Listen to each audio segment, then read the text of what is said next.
Yeah, exactly. So let's go into Hooke's law.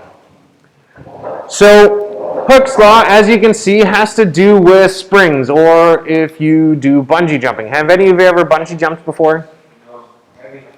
Nobody? I haven't either, although I wouldn't necessarily trust doing it here.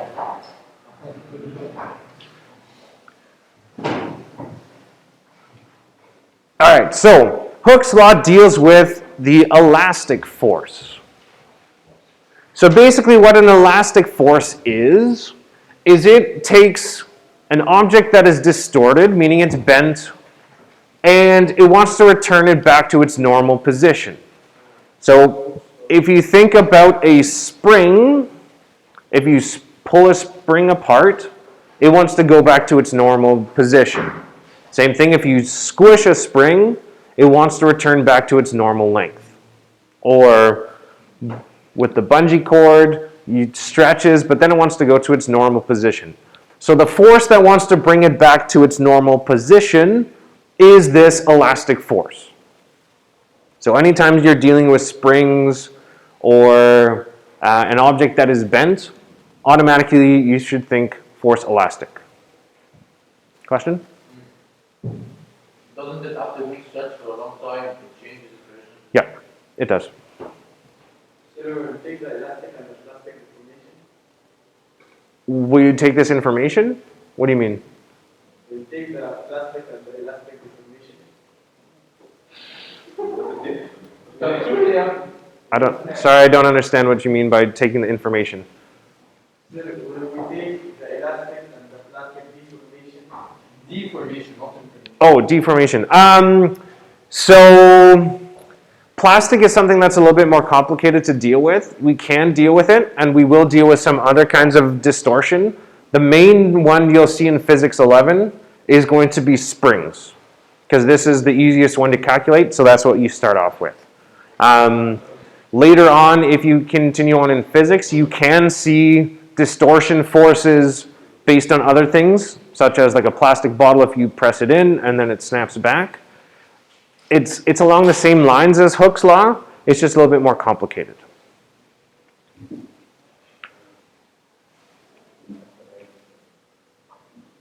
So let's look, I guess there's no examples here. So under examples, in the spot that's there, so you can put down springs,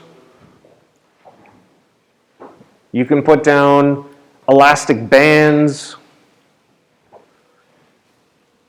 What else would be something that you think is distorted and can come back?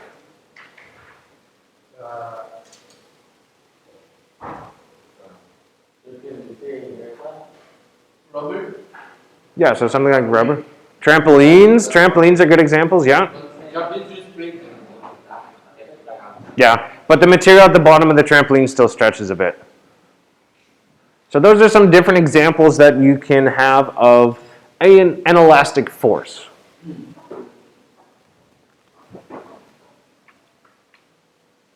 So let's look at the equation. So write down this definition here and then I'll explain it. So Hooke's law says the size of an elastic force is proportional to the distortion of the object. So write this down and then I'll explain it. So the size of an elastic force is proportional to the distortion of the object. Springs, trampoline, elastic bands. You're welcome.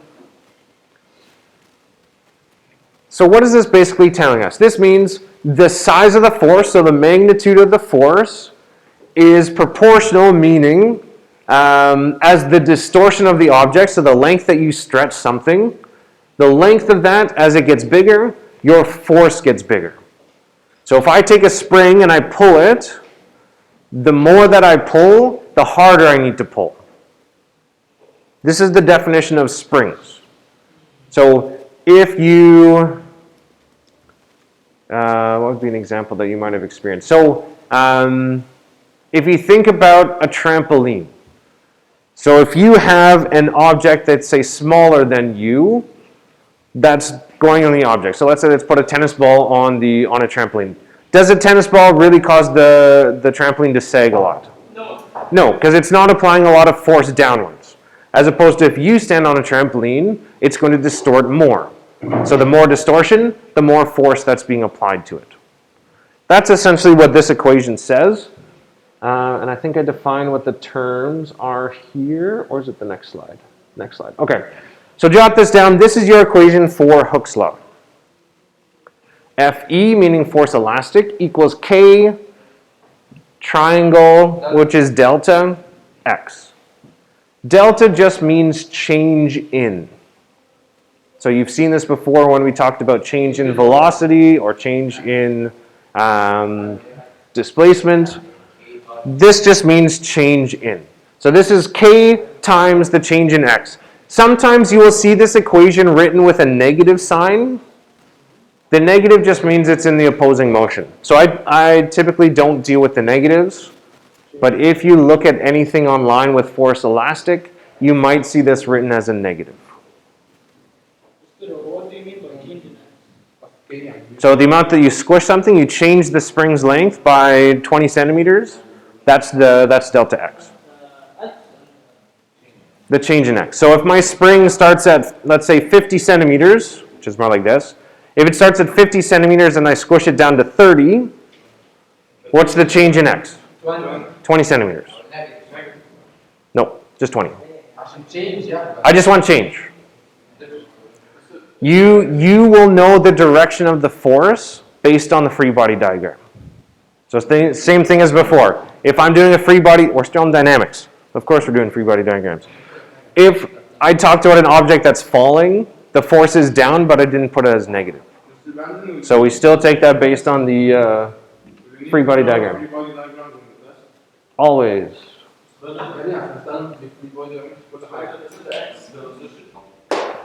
I'm putting those up there right now. So K is the spring constant. K is different for each type of spring. So the harder it is to compress a spring, the larger the K value. So meaning if K is large, it's harder to pull apart the spring or compress it. The reverse is also true. If K is smaller, it's easier to stretch or change its position. So if you think about on a vehicle, so some of them have springs or shocks that are on the car, do you think those are going to have a high or a low K value? So again, thinking about your car, do you think the springs or I forget what the other ones are called, leaf, the ones that have just like the metal bar that go by by the tires, I forget what those are called. Anyways, do you think that those shocks on cars are going to have a high K value or a low K value? It needs to be stiffer because the car doesn't keep bouncing up and down. Yeah. Yeah. So the stiffer the spring, the higher the constant. So on your cars, those springs or your shocks have a high K value. So as Hassan said, if the K value was low, what do you think your car would do? It would keep bouncing up.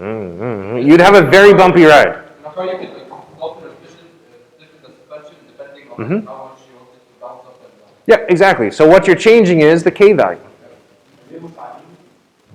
So this is what you're actually dealing with. So that means if the car has is able to absorb these more, then it's a good amount. There's a sweet spot with it, because if your K value is so high that you have no give to your spring, well, just think about it. It's just basically like something that doesn't move. So as your wheel hits whatever it is, your whole car moves with it because it doesn't give it all. So there's a sweet spot in the middle. What does K stand for? Constant. It's your spring constant. Yeah. In some languages, constant starts with a K. Delta X. Notice I put the units that you need for this. So make sure that you're aware of the units. Delta x is this distortion from equilibrium. So whatever your normal length of something is, and you change that position, that is going to be the amount that you are distorting it. So notice it's change in x, not what is the length of the spring. Because this one I will give you stuff like the original spring length is this. It's now this. What is the k value? So you need to be aware of what does this x value mean? And what does the change in x mean?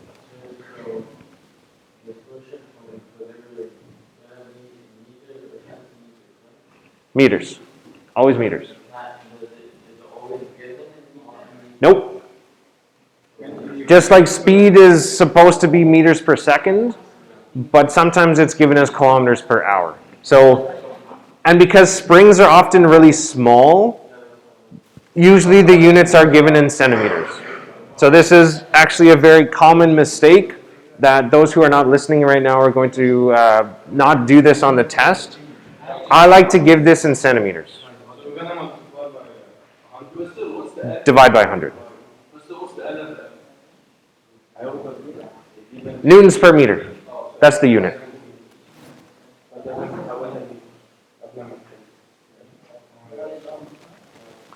So let's give this a try.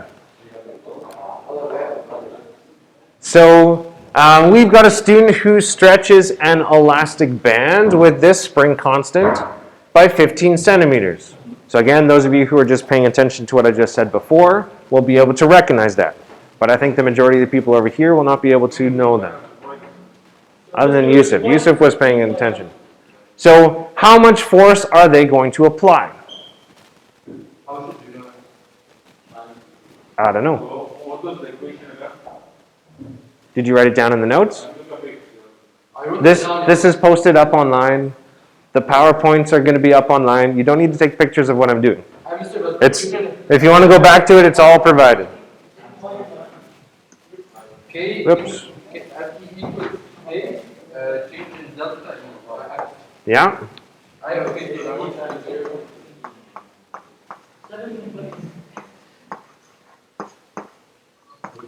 So we want to know what this force is. We have the spring constant, that's 50. We have the change in x, this is 15. Good, I've now got more people realizing that I do this on purpose. Yeah, because some people recognize that. Anyone who didn't recognize I did something wrong, you need to pay attention. So Saif, what did I do wrong in this one? Yeah, so centimeters, I always need this in meters. So I divide this by 100. So just put a decimal there, and then you can calculate this.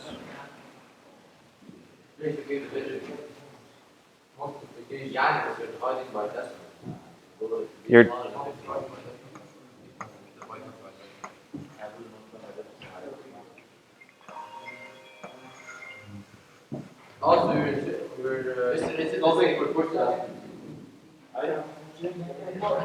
yeah, because think about this.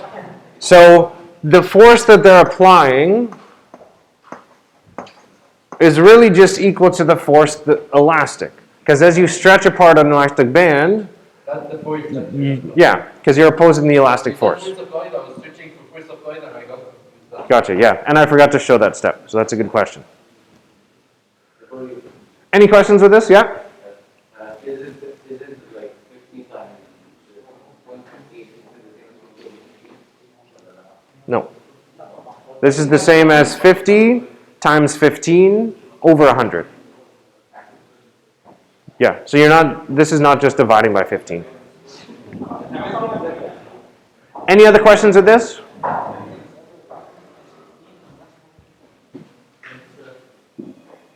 You good? Man, how many phones are going off in my class today?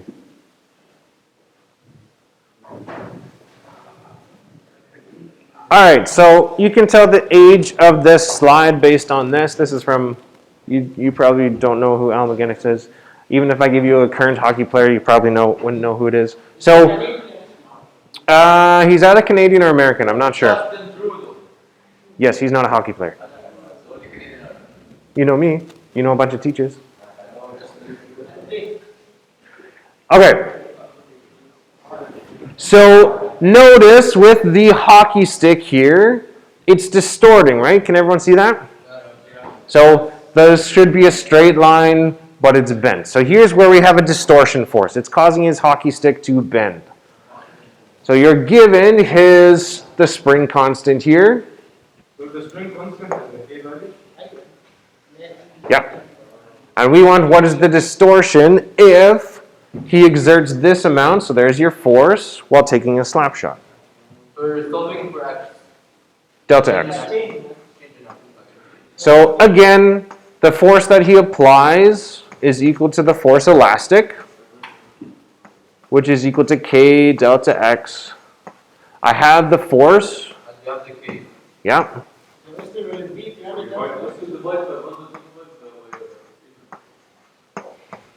Like this.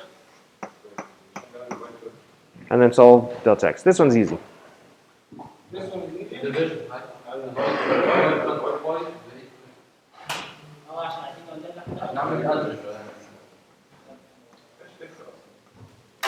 I'm going to round to this. So 0.62 meters or 62 centimeters. But I'd prefer you give your answer in meters. So just keep it as this. Yeah, but then you need to know what the units are.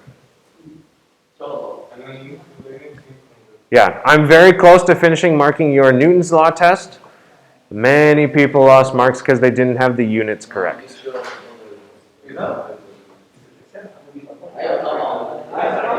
There are a lot of other mistakes, but this one happened a lot too.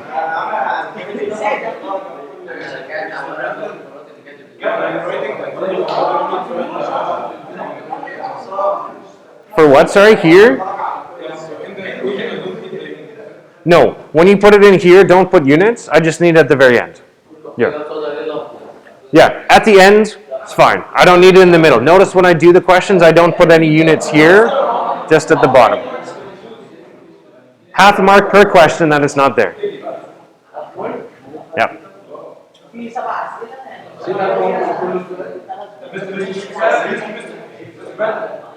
back?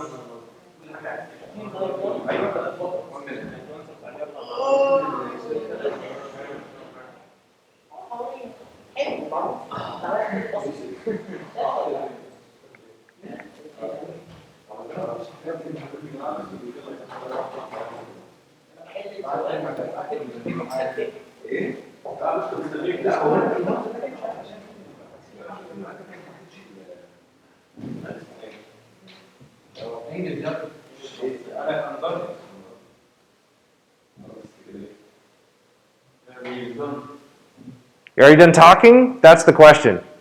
Because I'm waiting for you to stop talking so I can keep teaching. It's not just you. There's multiple people, but you're one of them. You want to know why these videos are so long?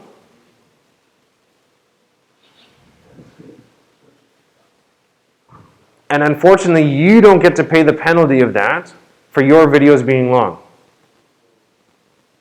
So guess who I get to hear all the complaints about from the other class?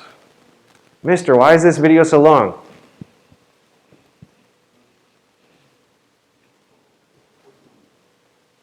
So you're just wasting our time when you talk while I'm trying to teach. I can do this in under 20 minutes. No problem. But every time I have to stop because I've got a group of guys, because I've only got guys in this class, are talking, it makes this go a lot longer. Okay, on your sheet, do you have another one written down? Another question? Okay. So, I think I've got it on here, yep. I did not make these PowerPoints, I'm going to say that right off the bat, because I don't like the term redneck slingshot. However, we'll just consider this as a slingshot. So we want to know if we've got a 60 kilogram girl who's sitting on a giant slingshot that has this spring constant, and if it is stretched by 45 meters, what is going to be her initial acceleration when released? So I feel like for this one, you kind of need a reference point for where this comes from.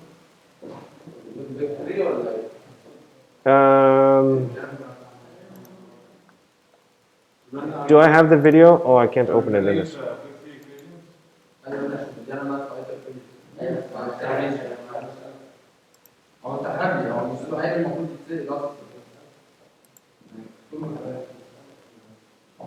Trying to figure out where I can.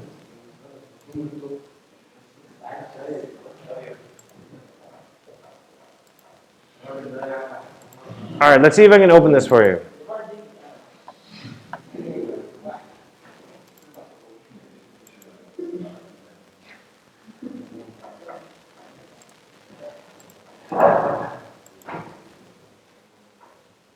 There it is.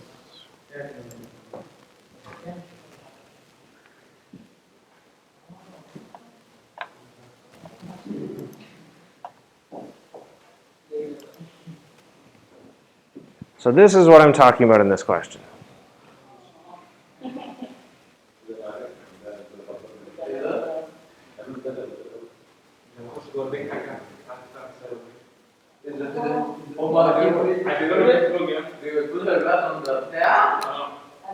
You gotta watch and see. Why are they aiming it that way? It doesn't matter if they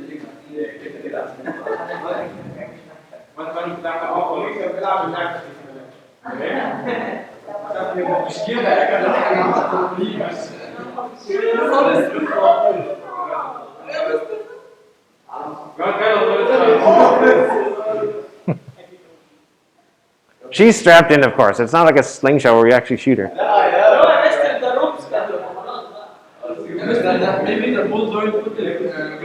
Maybe. Any of you want to do that? You've done something like that? I've seen something like this where you're put into like a ball and you're launched.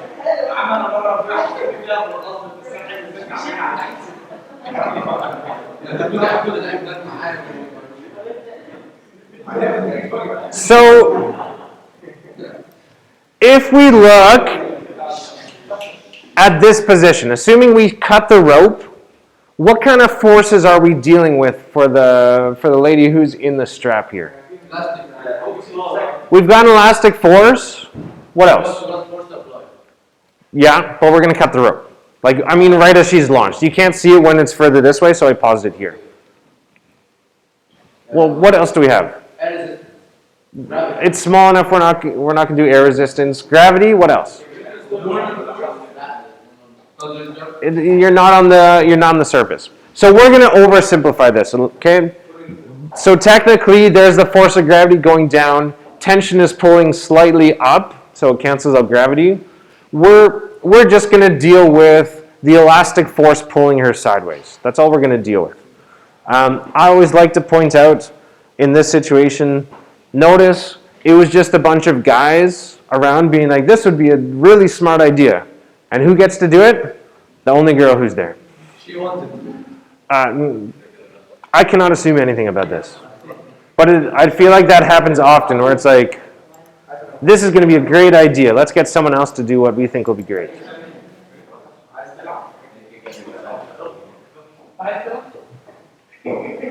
So in this situation, if we wanted to calculate initial acceleration, what do you think we're going to need to do?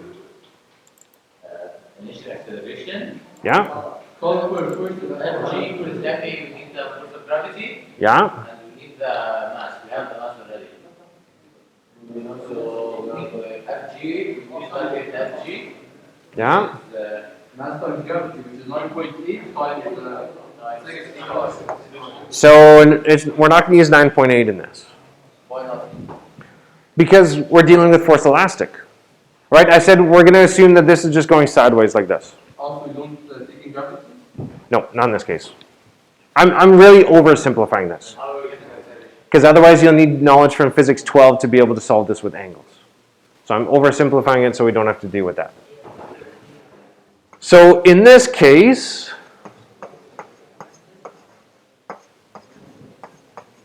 we've got this. Our net force is going to be the force elastic.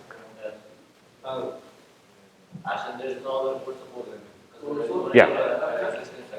So from this, where do you think the acceleration is going to come from? Which part? This side or this side? Left side, right? Because F net equals ma. And what does force elastic equal? 10.5. No. أيوة. K delta x. So 10.5. So in this case, do we have the mass? Yes. Do we have the acceleration? No. No, but that's what we're looking for. Do we have k? Yes. Do we have delta x? Yes, we do K delta X. So we're good. Yeah, so we're good to go. 10.5 over 40 times 45. Do a little bit of algebra. We're good to go. 45 over 65.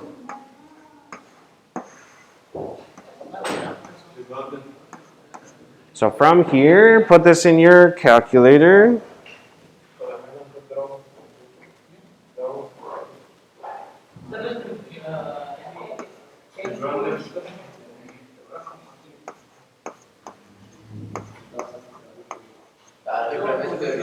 Your rounding is not consistent.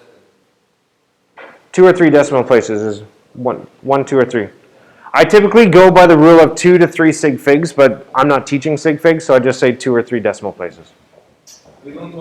If you did 7.3, I'd say that's fine. If you did 7.27, that's fine.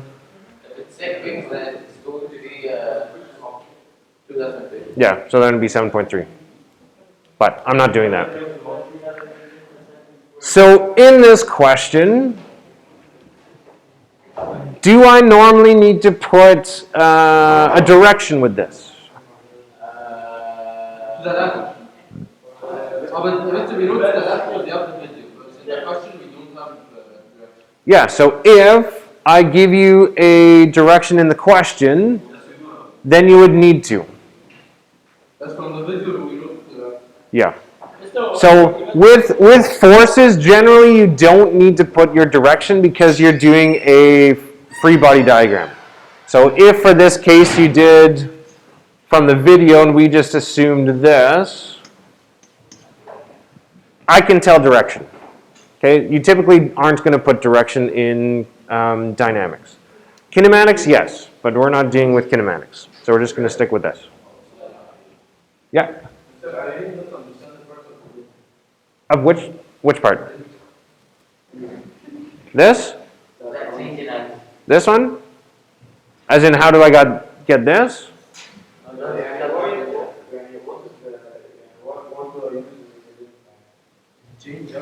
So F net equals ma. And that's just what we learned with Newton's second law. Force elastic equals k delta x. And that's just from the equation we learned earlier today.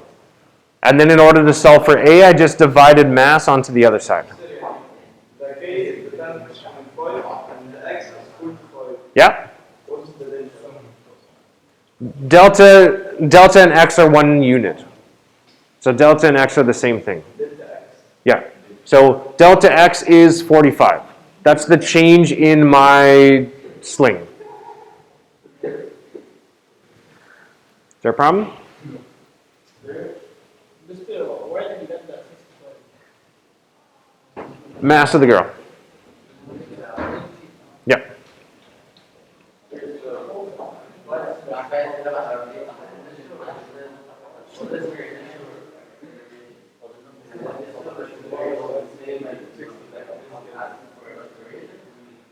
So that is a great question. So what is the significance of initial with the acceleration?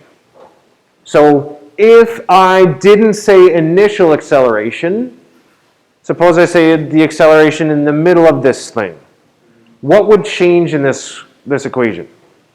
If you have that drop, So if I didn't say initial acceleration, and if I said what's the acceleration in the middle of her flying through the air, what would change in this? Which number would change?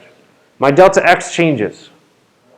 So as my delta x changes, because think about it, so I pulled the sling all the way back 45 meters.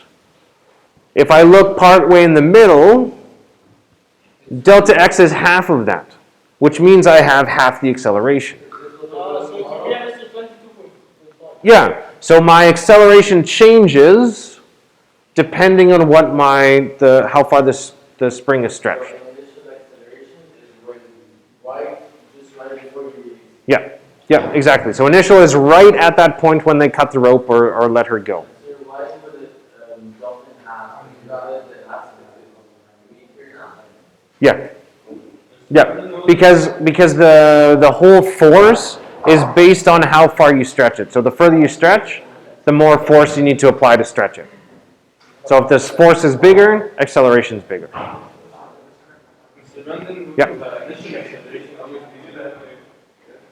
No, because we're dealing with it right when it's let go.